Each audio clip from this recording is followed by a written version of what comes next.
ನಿಮ್ಮ favourite serials ಈಗ ಟಿವಿಗಿಂತ ಮುಂಚೆ ಸನ್ ನೆಕ್ಸ್ಟ್ ಆಪ್ ನಲ್ಲಿ ಜಾಲಿಯಾಗಿ ಎಲ್ಲರಿಗಿಂತ ಮುಂಚೆ ನೋಡಿ. ಈಗಲೇ ಸನ್ ನೆಕ್ಸ್ಟ್ ಆಪ್ ಡೌನ್ಲೋಡ್ ಮಾಡಿ ಮತ್ತು ಸಬ್ಸ್ಕ್ರೈಬ್ ಮಾಡ್ಕೊಳ್ಳಿ. ಸುರಭಿ, ಇದರಿಂದಾದರೂ ಮೃತ್ಯು ಕೋಪದಿಂದ ಹೊರಗೆ ಬಂದ್ರೆ ಸಾಕು.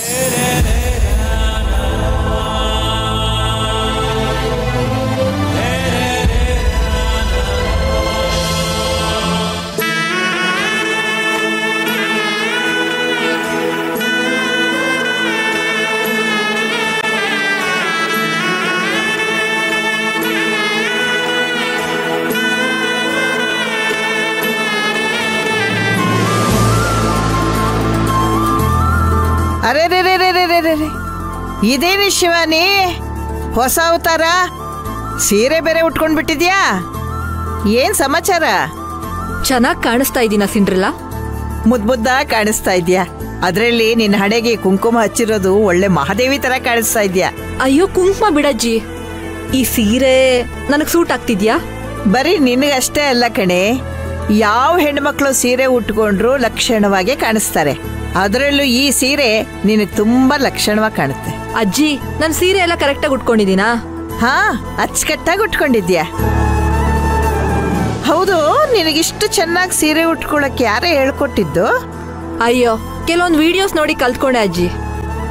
ಹೌದು, ಇದ್ದಕ್ಕಿದ್ದಾಗೆ ಸೀರೆ ಉಟ್ಕೊಳ್ಳೋ ಆಸೆ ಯಾಕೆ ಬಂತು? ಅದು ಅದು ಅದು ಅದು ಹಾ, ನುಲಿಯೋದು ಸಾಕು, ಅದೇನ್ ಹೇಳು. ನಾನ್ ಮದ್ವೆ ಆಗೋದ್ಮೇಲೆ ಸೀರೆ ಉಟ್ಕೊಳ್ಳೇಬೇಕಲ್ವಾ, ಅದಕ್ಕೆ ಇವಾಗಿಂದಾನೆ ಪ್ರಾಕ್ಟೀಸ್ ಮಾಡ್ತಾ ಇದ್ದೀನಿ. ಏಯ್, ಈಗಿನ ಕಾಲದ ಹುಡುಗರು ತನ್ನ ಹೆಂಡತಿ ಸೀರೆ ಉಟ್ಕೊಳ್ಳೋದನ್ನ ಇಷ್ಟಪಡಲ್ಲ ಕಣೆ. ಅದರಲ್ಲಿ ನೀನು ಹೊರದೇಶದಲ್ಲಿ ಬೆಳೆದವಳು, ನೀನ್ ಮದುವೆ ಆದ್ಮೇಲೆ ಸೀರೆ ಉಡ್ತೀಯ ಅನ್ನೋದೇ ನನಗೆ ಅನುಮಾನ. ಹೇಗೆ ಒಂದು ಹಬ್ಬದಲ್ಲೋ ಕಾರ್ಯಕ್ರಮದಲ್ಲೋ ಸೀರೆ ಉಟ್ಕೊಂಡ್ರೆ ಚೆನ್ನಾಗಿರುತ್ತೆ. ಇಲ್ಲ ಅಜ್ಜಿ, ಮದ್ವೆ ಆದ್ಮೇಲೆ ನಾನು ಪ್ರತಿದಿನನೂ ಸೀರೆ ಉಟ್ಕೋಬೇಕಾಗತ್ತೆ. ಅದ್ಯಾಕೆ ಹಾಗೆ ಹೇಳ್ತಾ ಇದೀಯಾ?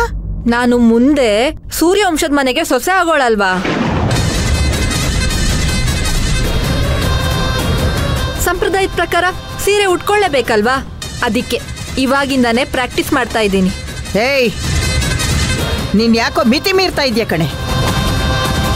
ಆ ಸುರಭಿ ಬದುಕಿರುವಾಗ್ಲೇ ನೀನು ಹಾಗೆ ಆ ಮನೆ ಸೊಸೆ ಆಗ್ತೀಯಾ? ಸೀರೆ ಉಟ್ಟು ಮಾತ್ರಕ್ಕೆ ನೀನು ಸುರಭಿ ಆಗೋದಕ್ಕೆ ಸಾಧ್ಯನೇ ಇಲ್ಲ. ಈ ಪ್ರಯೋಜನ ಆಗದೆ ಇರೋದನ್ನೆಲ್ಲ ಬಿಟ್ಟು ಯಾವ್ದಾದ್ರೂ ಒಳ್ಳೆ ಹುಡುಗನ್ ನೋಡಿ ಮದುವೆ ಮಾಡ್ಕೋ. ನಿನ್ ಜೀವನನು ಚೆನ್ನಾಗಿರುತ್ತೆ, ನಾವು ನೆಮ್ಮದಿಯಾಗಿರ್ತೀವಿ. ಅಯ್ಯೋ, ನಾನ್ ಸುಮ್ನೆ ಬಾಯಿ ಮಾತಿಗೆ ಹೇಳಿದ್ದು ಅಜ್ಜಿ. ನಾಳೆ ಸತ್ಯಮೂರ್ತಿ ಅವ್ರ ಮನೇಲಿ ಮಹಾಮೃತ್ಯುಂಜಯ ಹೋಮ ಇಟ್ಕೊಂಡಿದ್ದಾರೆ, ಅದಕ್ಕೆ ನಾನು ಹೋಗೋದಕ್ಕೆ ತಯಾರಿ ಮಾಡ್ಕೋತಾ ಇದ್ದೆ ಅಷ್ಟೆ. ಈ ಸೀರೆ ಉಟ್ಮೇಲೆ ನಂಗೆ ಅನ್ಸಿದ್ದು, ನಾನ್ ಯಾಕೆ ಆ ಮನೆ ಸೊಸೆ ಆಗ್ಬಾರ್ದು ಅಂತ. ಅದಕ್ಕೆ ಹಾಗೆ ಸುಮ್ನೆ ನಿನಗೆ ಕೇಳಿ ನೋಡ್ದೆ ಅಷ್ಟೆ. ನೀನ್ ನೋಡಿದ್ರೆ ನನ್ ಮೇಲೆ ಎಗರಾಡ್ತೀಯ. ಅಲ್ಲ ಅಜ್ಜಿ, ನಾನೇನಾದ್ರೂ ಗುರ್ತು ಪರಿಚಯ ಇಲ್ದಿರೋರ್ನ ಪ್ರೀತಿಸಿ ಅವ್ರ ಜೊತೆ ಓಡೋಗಿ ಮದ್ವೆ ಆಗ್ಬೇಕು ಅಂತ ಕೇಳ್ತಾ ಇದ್ದೀನಾ? ಏನೋ ನಮ್ ಭಾವನ್ ಕಂಡ್ರೆ ನನ್ಗಿಷ್ಟ, ಅವ್ರನ್ನ ಮದ್ವೆ ಆದ್ರೆ ನನ್ ಲೈಫ್ ಚೆನ್ನಾಗಿರತ್ತೆ ಅಂತ ಕೇಳ್ತಾ ಇದ್ದೀನಪ್ಪ. ಅಲ್ಲ ಅಜ್ಜಿ, ಈ ಮನೆ ಮೊಮ್ಮಗಳು ಸೂರ್ಯವಂಶ ಸೊಸೆ ಆದ್ರೆ ನಿನಗೆ ಹೆಮ್ಮೆ ಅಲ್ವಾ? ಅದಕ್ಕೆ ಯಾಕೆ ನೀನ್ ಯಾವಾಗ್ಲೂ ಅಡ್ಗಾಲಾಗ್ತಾ ಇರ್ತೀಯ? ನಾನ್ ಅಡ್ಗಾಲಾಗ್ತಾ ಇಲ್ಲ, ಇದೆಲ್ಲ ಸರಿ ಹೋಗಲ್ಲ ಅಂತ ಹೇಳ್ತಾ ಇದ್ದೀನಿ. ಆಯ್ತು ಬಿಡಜ್ಜಿ, ಅಕಸ್ಮಾತು ನಾಳೆ ಸುರ್ಬಿ ಸತ್ತೋದ್ಲು ಅಂತಾನೆ ತಿಳ್ಕೊ. ಆಗ ನಮ್ ಭಾವನ್ಗೆ ಇನ್ನೊಂದ್ ಮದ್ವೆ ಮಾಡ್ತಾರೆ ಅಲ್ವಾ? ಬೇರೆ ಯಾವಳೋ ಆ ಮನೆ ಸೊಸೆ ಆದ್ರೆ ನಿನಗಿಷ್ಟ ಆಗತ್ತಾ, ಅಥವಾ ನಿನ್ ಮೊಮ್ಮಗಳೇ ಆ ಮನೆ ಸೊಸೆ ಆದ್ರೆ ನಿನಗಿಷ್ಟ ಆಗತ್ತಾ ಹೇಳು? ನೋಡು, ಅದು ಆಮೇಲಿನ ಮಾತು.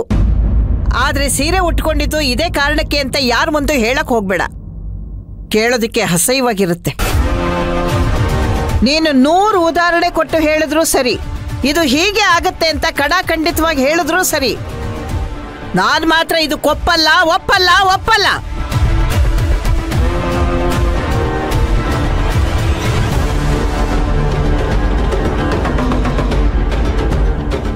ಯಾರು ಒಪ್ಪಿದ್ರು ಸರಿ, ಯಾರು ಒಪ್ಪದೇ ಇದ್ರು ಸರಿ, ಈ ಶಿವಾನಿಯ ಮನೆ ಸೊಸೆ ಆಗೋದನ್ನ ಯಾರಿಂದನೂ ತಪ್ಪಿಸೋಕ್ಕಾಗೋದಿಲ್ಲ.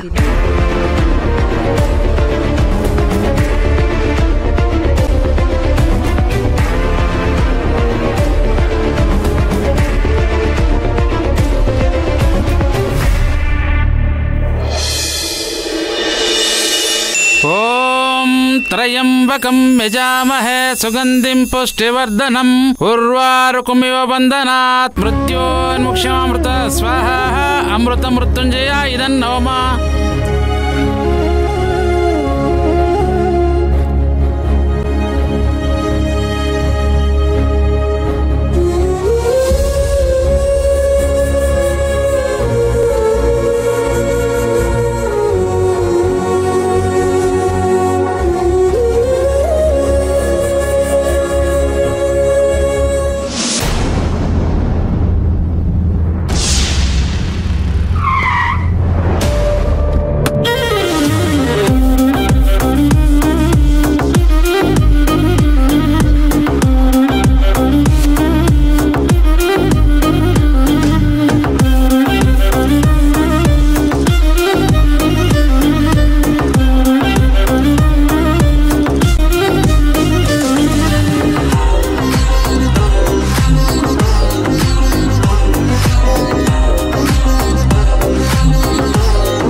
ಸೂರ್ಯನೇ ಕರಿಯಮ್ಮ. 5 ನಿಮಿಷ ಬಂದ್ಬಿಡ್ತಾನೆ.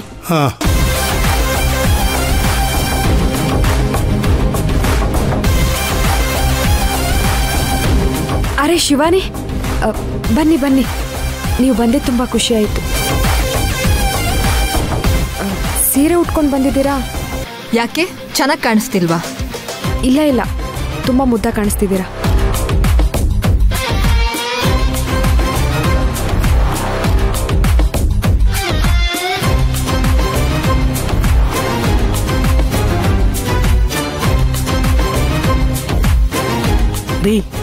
ಇವಳು ಯಾಕ್ರಿ ಬಂದ್ಲು?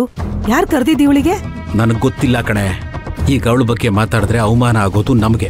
ಸಾಕು, ಸುಮ್ಮನೆ ಇರ್ರಿ ನೀವು. ಮೊದ್ಲೇ ಮಗಳನ್ನ ಕಳ್ಕೊಂಡು ಒದ್ದಾಡ್ತಾ ಇದ್ದೀವಿ ನಾವು. ಇವಳ ಆಟ ಅಷ್ಟಿಷ್ಟಲ್ಲ. ನಮ್ಮ ಸುರಭಿಗೆ ಇವಳು ಕಂಡ್ರೆ ಆಗ್ತಿರ್ಲಿಲ್ಲ ಗೊತ್ತಾ? ನಾಗು, ಹೇಗೂ ಈಗ ಪೂಜೆ ಮಾಡ್ತಿದೀವಲ್ವಾ, ಹಳದನ್ನೆಲ್ಲ ನೆನ್ಸ್ಕೊಂಡು ಯಾಕೆ ಕೊರಗ್ತೀಯ? ಎಲ್ಲ ಒಳ್ಳೇದಾಗತ್ತೆ. ನಮಗೆ ನಮ್ಮ ಸುರಭಿ ಮುಖ್ಯ. ಸುಮ್ಮನಿರು. ಅಳಿಯಂದ್ರೆ ಮಾವ, ಯಾಕೆ, ಏನಾದ್ರೂ ತೊಂದ್ರೆನಾ? ಏನು ಇಲ್ಲ ಮಾವ, ಅದು ನಾಗುಗೆ ಹೊಗೆ ಆಗಲ್ವಲ್ಲ, ಅದಕ್ಕೆ ಕಣ್ಣೂರಿ ಅಂತ ಇದ್ಲು. ಹೌದು, ನೋಡಿದ್ರೆ ಗೊತ್ತಾಗುತ್ತೆ. ಕಣ್ಣು ಕೆಂಡ ತರ ಇದೆ. ಎಲ್ಲ ಒಳ್ಳೇದಾಗ್ಲಿ ಅಂತ ಹೋಮ ಮಾಡಿಸ್ತಾ ಇರೋದು. ಪೂಜಾರ್ರೆ, ಮುಂದುವರಿಸಿ.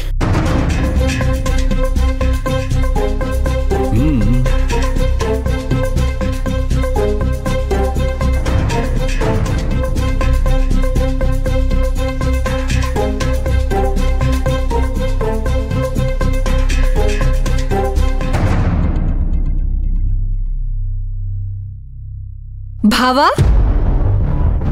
ಏನ್ ಭಾವ ನೀನು ಮನೇಲಿ ಹೋಮ ಇಟ್ಕೊಂಡಿದ್ರು ನನಗೆ ಒಂದ್ ಮಾತು ಕರ್ದಿಲ್ಲ? ಬಂಧು ಬಾಂಧವರನ್ನ ಕರೆಸಿ ಹೋಮ ಮಾಡಿಸಿ ಸಂತೋಷ ಕೂಟನ ಏರ್ಪಡಿಸೋಂಥ ಸಂದರ್ಭ ಅಲ್ಲ ಇದು. ಸುರಭಿ ಎಲ್ಲೇ ಇದ್ರೂ ಕ್ಷೇಮವಾಗಿರಲಿ, ಆದಷ್ಟು ಬೇಗ ಮನೆಗೆ ವಾಪಸ್ ಬರಲಿ ಅಂತ ಮನೆ ಮಂದಿ ಸೇರಿಕೊಂಡು ಸಂಕಲ್ಪ ಮಾಡಿ ಮಾಡಿಸ್ತಾ ಇರೋ ಹೋಮ ಇದು. ಹಾಗಾಗಿ ಯಾರನ್ನೂ ಕರ್ತಿಲ್ಲ.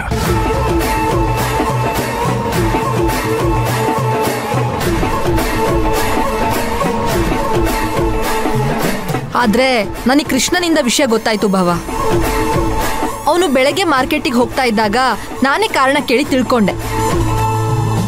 ಸುರಭಿ ನನ್ನ ಕ್ಲೋಸ್ ಫ್ರೆಂಡ್ ಆಗಿರೋದ್ರಿಂದ ನನಗೂ ಈ ಪೂಜೆಯಲ್ಲಿ ಭಾಗವಹಿಸ್ಬೇಕು ಅಂತ ಅನ್ನಿಸ್ತು. ನಾನು ಈ ಮನೆಗೆ ಸೇರ್ದೋಳು ಅನ್ನೋ ಭಾವನೆ ಇರೋದ್ರಿಂದಾನೆ ಯಾರಿಗೂ ವಿಷಯ ತಿಳಿಸ್ದೆ ಬಂದೆ. ಎಲ್ಲದಕ್ಕೂ ಒಂದು ಋಣ ಅಂತ ಇರುತ್ತೆ ಅಂತ ಹೇಳ್ತಾರಲ್ಲ ಭಾವ, ಹಾಗೆ. ಶಿವಾನಿ, ಈಗ ಬಂದ್ಯಾ? ಸೀರೆ ಚೆನ್ನಾಗಿ ಒಪ್ತಿದೆ ನಿನಗೆ? ಆಗಿನ ಕಾಲದಿಂದನೂ ಸೂರ್ಯವಂಶದವರು ಸಂಸ್ಕೃತಿ ಸಂಪ್ರದಾಯಕ್ಕೆ ಪ್ರಾಮುಖ್ಯತೆ ಕೊಡ್ತಾ ಬಂದಿದ್ದಾರೆ ಅಂತ ನಮ್ಮ ಅಜ್ಜಿ ಯಾವಾಗ್ಲೂ ಹೇಳ್ತಿರ್ತಾರೆ. ಅದು ಅಲ್ಲದೆ ನೀವು ಶಾಸ್ತ್ರೋಕ್ತವಾಗಿ ಪೂಜೆ ಮಾಡ್ತಿದ್ದೀರಾ, ಅದಕ್ಕೆ ಗೌರವ ಕೊಡ್ಬೇಕಲ್ವಾ? ಯಾವ್ಯಾವ ಜಾಗಕ್ಕೆ ಯಾವ ತರ ಬರ್ಬೇಕೋ ಹಾಗೆ ಬಂದ್ರೆ ತಾನೇ ಚಂದ. ಇದನ್ನೆಲ್ಲ ನಾನು ಭಾವನಿಂದನೇ ಕಲ್ತಿರೋದು ಅತ್ತೆ.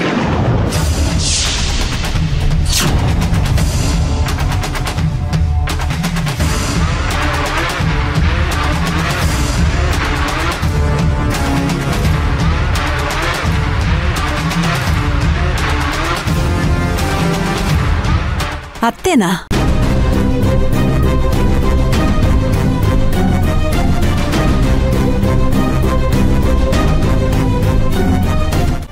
ಸಾರಿ, ಬಾಯ್ ತಪ್ಪಿ ಬಂದ್ಬಿಡ್ತು.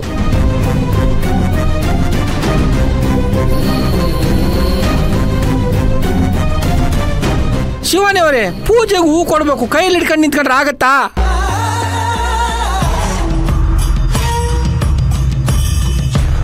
ಮುಂದೆ ಈ ಮನೆಗೆ ಸೊಸೆ ಆಗೋಳ್ ನಾನು. ಅದಕ್ಕೆ ಈಗಿಂದಾನೇ ಅತ್ತೆ ಅಂತ ಕರೆದು ಪ್ರಾಕ್ಟೀಸ್ ಮಾಡ್ತಾ ಇದ್ದೀನಿ. ಇಲ್ಲಿ ನಡೆಯೋ ಪ್ರತಿಯೊಂದು ಕೆಲಸದಲ್ಲೂ ನಾನು ಭಾಗಿಯಾಗಬೇಕು. ಆಗ ನೀವು ನನ್ನನ್ನ ನಿಮ್ ಜೀವನದಲ್ಲಿ ಒಂದು ಭಾಗ ಅಂತ ತಿಳ್ಕೊತೀರ. ಏನೇ ಹೋಮ ಯಜ್ಞ ಯಾಗ ಮಾಡಿದ್ರೂ ಸುರಭಿ ಅಂತೂ ಬರೋದಿಲ್ಲ. ದೇವ್ರು ಕೊಟ್ಟಿರೋ ಈ ಅವಕಾಶನ ನಾನು ಉಪಯೋಗಿಸ್ಕೊಳ್ಳೋದು ಬೇಡವಾ?